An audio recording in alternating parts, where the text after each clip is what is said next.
Welcome back to Squawk on the Street. Get to our ETF spotlight this morning. We're looking at chip stocks, ticker SMH, adding on to the gains for the year, up 13% now in 2021.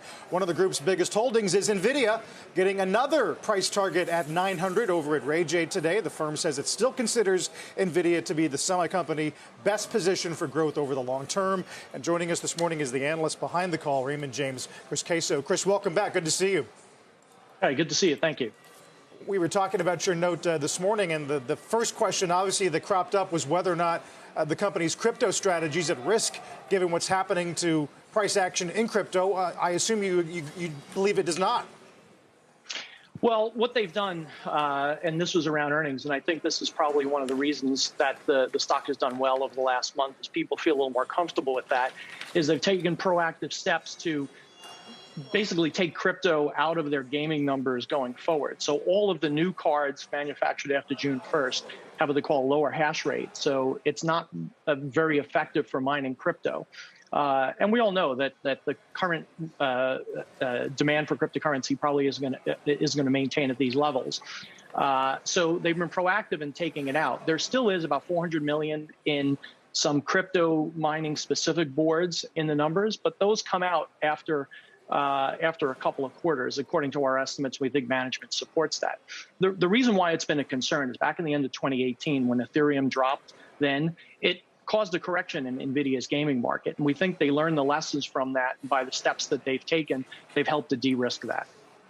Right. So getting supply to gamers, as you point out, and then accelerating year-on-year data center growth. I guess that's essentially what's leading you to your target.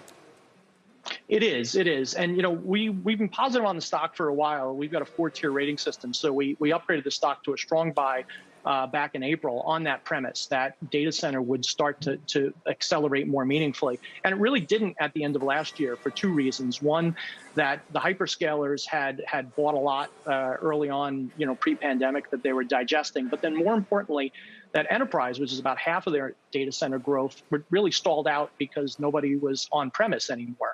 And we're starting to see that start to come back now. And I think that's a strong driver. And of course, longer term, artificial intelligence is really the driver of the multiple and the main element of the story. Your channel check suggested that, the supply chain could still be constrained until 2022. Are you concerned that that could limit the upside and the growth potential for Nvidia? Well, it's a good question, and it really depends upon how much supply they get. And Nvidia, for their gaming products, uses Samsung for the foundry, and Samsung's been famously tight on product. But the bottom line is that there's a lot of demand. The gamers, well, obviously gaming has been very strong for a while, and the gamers haven't been able to get product. So what we think is that demand is going to persist, and people are going to wait for those boards because Nvidia is the only game in town for that high-end gaming.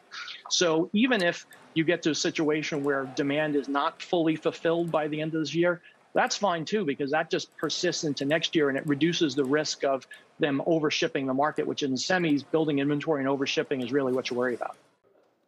Shepard Smith here. Thanks for watching CNBC on YouTube.